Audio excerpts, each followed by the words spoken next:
UP विधानसभा चुनाव में बड़बोले नेताओं की हालत खराब है। चाहे वो ओम प्रकाश राजभर हो या स्वामी प्रसाद मौर्य, सभी अपनी सीट पर बुरी तरह फंसे हुए हैं।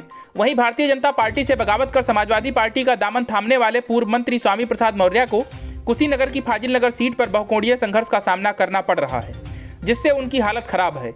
उनके खिलाफ भाजपा ने जो चक्रव्यूह रचा है, उसे तोड़ने के लिए मौर्य को अभिमन्यु बनना पड़ेगा, जो वो बनते हुए नहीं दिख रहे। भाजपा ने यहां कई रणनीतियों पर काम करते हुए मौर्य के चेहरे पर 12 बजा दिए हैं। भाजपा ने पहले तो पडरौना से मौर्य का खदेड़ा करते हुए उनके तोते उड़ाए और अब फाजिल नगर में भी मौर्य की राजनीतिक जान हलक तक ला दी है। फाजिल नगर विधानसभा सीट पर जातीय समीकरणों के अनुसार सबसे अधिक मतदाताओं की संख्या अल्पसंख्यक समाज की है। उसके बाद ब्राह्मण और फिर कुर्मी मतदाता हैं। इस सीट पर चौथे नंबर पर कुशवाहा, 5वें नंबर पर दलित समाज तो 6वें नंबर पर यादव व वैश्य समाज के मतदाता हैं।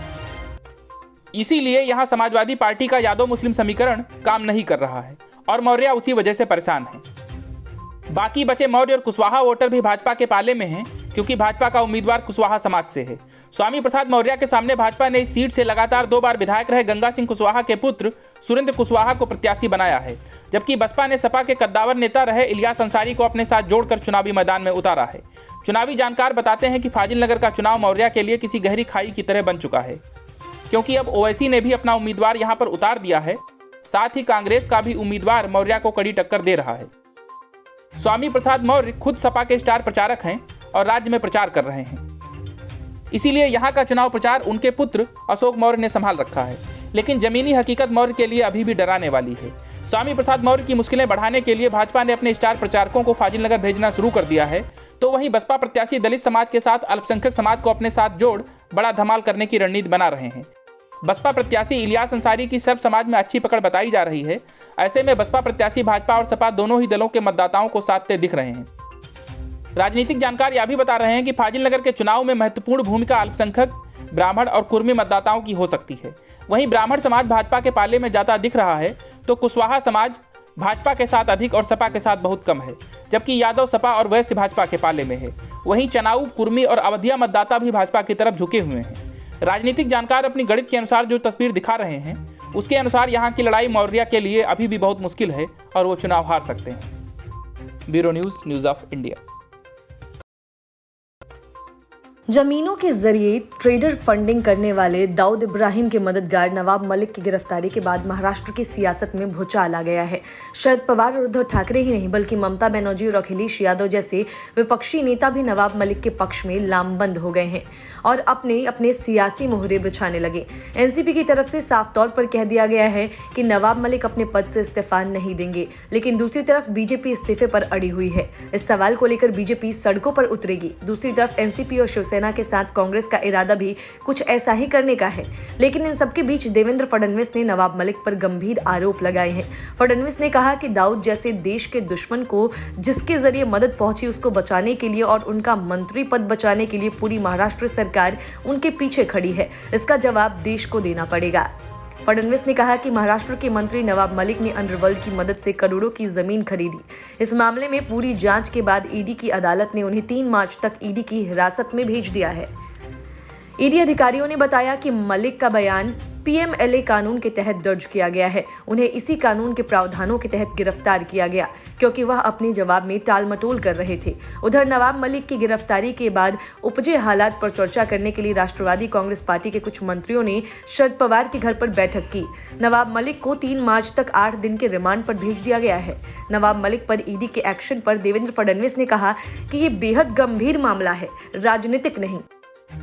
उन्होंने कहा कि डरा धमकाकर जमीन खरीदी गई और देश के दुश्मनों को दी गई। देवेंद्र फडणवीस ने कहा कि जमीनों के जरिए दाऊद इब्राहिम टेरर फंडिंग करता है। फडणवीस ने कहा कि दाऊद जैसे देश के दुश्मन को मदद जिसके माध्यम से हुई, उसको बचाने के लिए और उनका मंत्री पद बचाने के लिए पूरी महाराष्ट्र सरकार उनके पीछे खड़ी है। देवेंद्र फडणवीस ने कहा कि जिनकी जमीन थी, उस महिला ने ईडी को बताया कि उसे इसमें एक भी पैसा नहीं मिला। उससे गलत बोलकर पावर ऑफ अटर्नी ली गई और बाद में डराया धमकाया गया। देवेंद्र फडणवीस ने कहा कि इस मामले में हजारों करोड़ों रुपए की जमीन मात्र 30 लाख रुपए में खरीदी गई। फडणवीस ने कहा कि ईडी ने यह भी बताया कि इसमें 55 लाख रुपए हसीना पारकर को मिले। हसीना दाऊद का सारा रियल एस्टेट का बिजनेस यहां संभाल रही थी। देवेंद्र फडणवीस ने कहा कि सवाल उठता है कि हमारे देश के दुश्मन के साथ व्यवहार करने का कारण क्या है। राज्य के एक मंत्री ये व्यवहार करने के बाद और 55 लाख रुपए देने के बाद मुंबई पर 3 हमले हुए। फडणवीस ने कहा कि ईडी ने जेल में जाकर मुंबई विस्फोट के आरोपी का बयान भी लिया, जिसमें उन्होंने ये सारी बातों को माना है। फडणवीस बोले, स्वतंत्र गवाहों ने इसकी पुष्टि की है। ये सारे बयान सामने आने के बाद ईडी के कोर्ट में नवाब मलिक को 3 तारीख तक कस्टडी दी गई है। फडणवीस ने कहा कि सभी राजनीतिक दलों को इस कार्रवाई का समर्थन करना चाहिए। पिछले समय दाऊद ने देश के अंदर जितने विस्फोट किए उसके लिए उसने इसी प्रकार के डील से पैसे जमा किए। ब्लैक मनी टेरर फंडिंग में इस्तेमाल किया गया। Bureau report, news of India. 5 राज्यों के चुनाव के बीच बीजेपी ने तमिलनाडु में बड़ा धमाका कर दिया। तमिलनाडु निकाय चुनाव में चमत्कारी प्रदर्शन करते हुए बीजेपी द्रमुक और अन्ना द्रमुक के बाद तीसरी बड़ी पार्टी बन गई। बीजेपी ने कांग्रेस को चौथे नंबर पर धकेल दिया। तमिलनाडु के निकाय चुनाव में मिली बढ़त के बाद भारतीय जनता पार्टी के हौसले बुलंद है। तमिलनाडु में मिली बड़ी जीत के बाद बीजेपी ने राहुल गांधी पर निशाना साधते हुए तंज कसा है। असल में राहुल गांधी ने संसद में कहा था कि बीजेपी तमिलनाडु में कभी भी शासन नहीं कर सकती है। उसके इस बयान को याद दिलाते हुए बीजेपी ने कहा कि हाल में हुए चुनाव के परिणामों ने कांग्रेस की इस तरह की धारणा बदल कर रख दी है। द्रमुक और अन्ना द्रमुक के बाद बीजेपी अब कांग्रेस से आगे तीसरी सबसे बड़ी पार्टी बनकर उभरी है। बीजेपी उन क्षेत्रों में जीती जहां उसे पहले कभी जीत नहीं मिली थी। हाल में हुए निकाय चुनाव में बीजेपी ने 230 नगर पंचायत वार्ड, 56 नगर पालिका वार्ड और 22 निगम वार्ड जीते हैं, जिसमें ग्रेटर चेन्नई निगम का एक वार्ड भी शामिल है। वहीं 20 से अधिक वार्डों में बीजेपी डीएमके के बाद दूसरे स्थान पर रही है। तमिलनाडु बीजेपी अध्यक्ष के अन्नामलाई ने दावा किया कि बीजेपी डीएमके और अन्ना द्रमुक के बाद तीसरी सबसे बड़ी पार्टी के रूप में उभरी है। बीजेपी आईटी सेल के प्रमुख अमित मालवीय ने तंज कसते हुए ट्वीट किया और कहा, अभी कुछ दिन पहले राहुल गांधी ने संसद में भविष्यवाणी की थी, बीजेपी कभी तमिलनाडु पर शासन नहीं करेगी। मुझे उम्मीद है कि यूएलबी चुनावों ने उनकी इस तरह की धारणाओं को दूर कर दिया है। बीजेपी अब कांग्रेस से आगे डीएमके और एआईडीएमके के बाद तीसरी सबसे बड़ी पार्टी है। इन चुनाव में बीजेपी उन क्षेत्रों में जीती है जहां वह कभी नहीं जीती। राहुल गांधी ने अपने संसद भाषण में विशेष रूप से तमिलनाडु का उल्लेख किया था और पीएम मोदी पर तीखा हमला करते हुए कहा था कि पीएम मोदी एक राजा के रूप में कार्य करते हैं और ऐसे में वो उन राज्यों का विश्वास कभी नहीं जीत सकेंगे जहां उनकी पार्टी नहीं है। राहुल ने कहा कि यदि आप संविधान पढ़े तो आप पाएंगे कि भारत को राज्यों के संघ के रूप में वर्णित किया गया है। भारत को एक धारणा के रूप में नहीं बल्कि राज्यों के संघ के रूप में वर्णित किया गया है। इसका मतलब है कि तमिलनाडु के मेरे भाई को यूपी के मेरे भाई के समान अधिकार होना चाहिए। तमिलनाडु के मुख्यमंत्री एमके स्टालिन ने ट्वीट कर कहा था कि प्रिय राहुल गांधी, मैं सभी तमिलों की ओर से संसद में आपके जोशीले भाषण के लिए भारतीय संविधान के विचार को जोरदार तरीके से व्यक्त करने के लिए धन्यवाद देता हूँ। आपने संसद में तमिलों के लंबे समय से चले आ रहे तर्कों को आवाज दी है। ये अद्वितीय संस्कृति और राजनीतिक जड़ें जो आत्मसम्मान को महत्व देती हैं, उस पर टिकी हुई हैं। Bureau report, news of India. Nawab Malik ने दाऊद गैंग के सहयोग से 300 करोड़ की प्रॉपर्टी मात्र 55 लाख में खरीदी, लेकिन जिसकी जमीन थी उसे 5500 भी नहीं मिले। मतलब कि 300 करोड़ की जमीन मुफ्त में हड़प ली गई और नवाब मलिक उस जमीन के मालिक बन बैठे। नवाब मलिक फिलहाल ईडी के रिमांड पर हैं। यह पूरा मामला 300 करोड़ की संपत्ति से जुड़ा हुआ है। इस मामले में नवाब मलिक से लेकर डी गैंग और दाऊद की बहन हसीना पारकर भी शामिल हैं। ईडी का कहना है कि मुनीरा प्लम्बर नाम की महिला की 300 करोड़ की संपत्ति डी गैंग के जरिए नवाब मलिक ने हड़प ली थी। इस संपत्ति को हड़पने के लिए सॉलिड्स इन्वेस्टमेंट्स प्राइवेट लिमिटेड नाम की कंपनी का इस्तेमाल किया गया। इस कंपनी का स्वामित्व नवाब मलिक के परिवार के पास था। कंपनी को हसीना पारकर, दाऊद की बहन सहित डी गैंग के कई सदस्य कंट्रोल करते थे। ईडी को दिए बयान में मुनीरा प्लम्बर ने कहा था कि मुंबई के कुर्ला में ग्वाला कंपाउंड के तौर पर जानी जाने वाली जगह पर उनका करीब 3 एकड़ का प्लॉट था। उन्हें इस बात की जानकारी नहीं थी कि उनकी प्रॉपर्टी डी गैंग के सदस्य सलीम पटेल ने किसी थर्ड पार्टी को बेच दी है। मुनीरा ने कहा था कि उन्होंने 18 जुलाई 2003 के बाद संपत्ति के किराए को लेकर कोई हस्ताक्षर नहीं किए और न ही उन्होंने संपत्ति किसी को बेची थी। मुनीरा ने ईडी को बताया था कि सलीम पटेल ने उनकी संपत्ति से कब्जा खाली करवाने के नाम पर उनसे 5 लाख रुपए लिए थे। उन्होंने सलीम को संपत्ति बेचने के लिए कभी नहीं कहा। मुनीरा ने बयान में बताया था कि सलीम ने अवैध तरीके से संपत्ति किसी तीसरे पक्ष को बेच दी। मुनीरा को पता चल गया था कि सलीम का संबंध अंडरवर्ल्ड से है, इसलिए उन्होंने उसके खिलाफ पुलिस में शिकायत दर्ज नहीं की। उन्हें डर था कि ऐसा करने पर उनके परिवार और उन्हें खतरा हो सकता है। मुनीरा ने ईडी को बताया था कि उन्हें संपत्ति की बिक्री के बारे में मीडिया रिपोर्ट से 2021 में पता चला था। मुनीरा को सरकारी अधिकारियों के संपत्ति से जुड़े पत्र भी मिल रहे थे। ईडी के मुताबिक दस्तावेज खंगालने पर उन्हें सरदार शहवाली खान नाम के एक व्यक्ति के बारे में पता चला। इसने जमीन बेचने में अहम भूमिका निभाई थी। शहवाली खान 1993 के मुंबई बम धमाके के दोषियों में से एक है। इस समय वह टाडा और मकोका के तहत औरंगाबाद जेल में आजीवन कारावास की सजा काट रहा है। Bureau report, news of India. Uttar Pradesh विधानसभा चुनाव में 4 चरणों का मतदान हो चुका है और चुनाव अब पूर्वांचल की तरफ बढ़ चुका है। पूर्वांचल में चुनाव हो और सुहेलदेव भारतीय समाज पार्टी सुभाषपा के मुखिया ओम प्रकाश राजभर की चर्चा ना हो, ये हो नहीं सकता। राजभर अपने विवादित और बड़बोले बयानों की वजह से इस चुनाव में भी लगातार चर्चाओं में बने हुए हैं। समाजवादी पार्टी के साथ गठबंधन में चुनाव लड़ रहे ओम प्रकाश राजभर ने मुख्तार अंसारी पर एक बार फिर से बड़ा बयान दिया है। उन्होंने कहा कि योगी आदित्यनाथ ने हमसे कहा था कि खबरदार अगर बांदा जेल गए, तो हमने कहा कि मंत्री रहे तो 7 बार बांदा और 11 बार रोपड़ गए हुए थे, हिम्मत हो तो रोक लीजिएगा। हम बांदा जेल गए, मुख्तार अंसारी से बैठकर बातचीत की थी। गौरतलब है कि राजभर खुलेआम माफिया मुख्तार अंसारी से अपने संबंधों को स्वीकार करते रहे हैं और मंत्री रहते उनसे जेल में मिलने की बात करते रहे हैं। माफिया मुख्तार अंसारी पहले बांदा जेल में बंद थे और फिर रोपड़ जेल में बंद थे। वहीं ये साफ दिखाता है कि राजनीति में नैतिकता के पैमाने से राजभर को अब कोई मतलब नहीं है। वो जरूरत पड़ने पर माफिया और गुंडों से जेल में भी मिल सकते हैं। वहीं दूसरी तरफ योगी आदित्यनाथ राज्य में माफिया और गुंडों के खात्मे की बात करते हैं। शायद यही बात राजभर को अच्छी नहीं लगी और उन्होंने भाजपा से गठबंधन तोड़कर समाजवादी पार्टी से गठबंधन कर लिया। वहीं राजभर ने वाराणसी में खुद पर हुए हमले को लेकर भी कहा कि मैं यहां से बचकर लखनऊ गया और वहां पर प्रेस वार्ता की और बताया कि डीएम और कमिश्नर ने नामांकन कक्ष के सामने सैकड़ों लोगों को खड़ा किया था, लेकिन मेरे चाहने वालों यह आंदोलन रुकना नहीं चाहिए। राजभर जंगीपुर विधानसभा उम्मीदवार डॉक्टर वीरेंद्र यादव के समर्थन में चुनाव प्रचार कर रहे थे। इस दौरान उन्होंने भारतीय जनता पार्टी पर निशाना साधने की कोशिश करते हुए कई और उल्टे सीधे बयान दिए और खुद को अति पिछड़ों का नेता बताने की भरसक कोशिश की। हालांकि ये बात अलग है कि उनको अति पिछड़ों का नेता मानने को तैयार कोई नहीं है, क्योंकि राजभर खुद अपनी सीट हार रहे हैं और उनके बेटे की भी जीतने की कोई उम्मीद नहीं है, क्योंकि वो सीट राजभर हार के डर से पहले ही खुद छोड़ चुके हैं। Bureau news of India. UP विधानसभा चुनाव में बड़बोले नेता स्वामी प्रसाद मौर्य की बोलती बंद कर उन्हें हार की कगार पर लाकर खड़े कर देने वाले पूर्व केंद्रीय मंत्री आरपीएन सिंह ने अब एक बार फिर से बड़ा बयान दिया है। स्वामी प्रसाद मौर्य पर निशाना साधते हुए आरपीएन सिंह ने दावा किया कि मौर्य के भाजपा छोड़ने से कोई फर्क नहीं पड़ा है। उन्होंने इस बात को भी सिरे से खारिज कर दिया कि स्वामी प्रसाद मौर्य के समाजवादी पार्टी में शामिल होने के बाद पिछड़ी जातियों को हुए नुकसान की भरपाई के लिए भाजपा ने उन्हें शामिल किया है। उन्होंने कहा कि वो चुनाव नहीं लड़ रहे हैं, लेकिन अपने गृह जिले कुशीनगर में भाजपा उम्मीदवारों के लिए प्रचार कर रहे हैं। गौरतलब है कि स्वामी प्रसाद मौर्य ने भाजपा से बगावत करते हुए समाजवादी पार्टी ज्वाइन कर ली थी और पडरौना से ताल ठोक रहे थे, लेकिन उसी वक्त भाजपा ने एक दांव खेला और आरपीएन सिंह को अपने पाले में ले आए, जिसके बाद मौर्य को पडरौना छोड़कर फाजिल नगर भागना पड़ा। लेकिन फाजिल नगर में भी भाजपा ने उनकी तगड़ी घेराबंदी कर दी और मौर्य बुरी तरह फंस गए।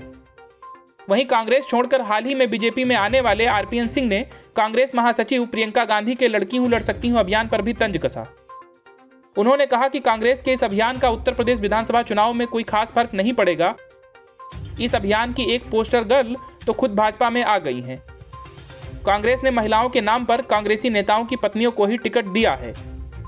आरपीएन सिंह ने कहा कि प्रधानमंत्री नरेंद्र मोदी ने सबका साथ सबका विकास के समावेशी मंत्र से प्रेरित होकर विकास योजनाओं के साथ साथ जातीय बाधाओं को भी तोड़ दिया है। कांग्रेस अब एक पार्टी या एक विचारधारा के रूप में मौजूद नहीं है। गौरतलब है कि आरपीएन सिंह 1996 से लगातार 3 बार पडरौना से विधायक चुने गए थे। उन्होंने कहा कि मैंने स्पष्ट रूप से देखा है कि दलित, पिछड़े, सबसे पिछड़े और उच्च जाति के लोगों ने पीएम मोदी की राष्ट्र निर्माण की योजनाओं, कार्यशैली और प्रयासों से प्रेरित होकर जात की बाधाओं को तोड़ दिया है। कुशीनगर में छठे चरण में 3 मार्च को मतदान होना है, परिणाम 10 मार्च को आएंगे। Bureau news of India. विधानसभा चुनाव के लिए मतदान होते ही नवजोत सिंह सिद्धू से पार्टी ने किनारा करना शुरू कर दिया है, क्योंकि कांग्रेस को इस बात का एहसास हो चुका है कि नवजोत सिंह सिद्धू चुनाव नहीं जीतने जा रहे हैं। यही वजह है कि पहले नवजीत कौर ने राजनीति से संन्यास लेने की घोषणा कर दी।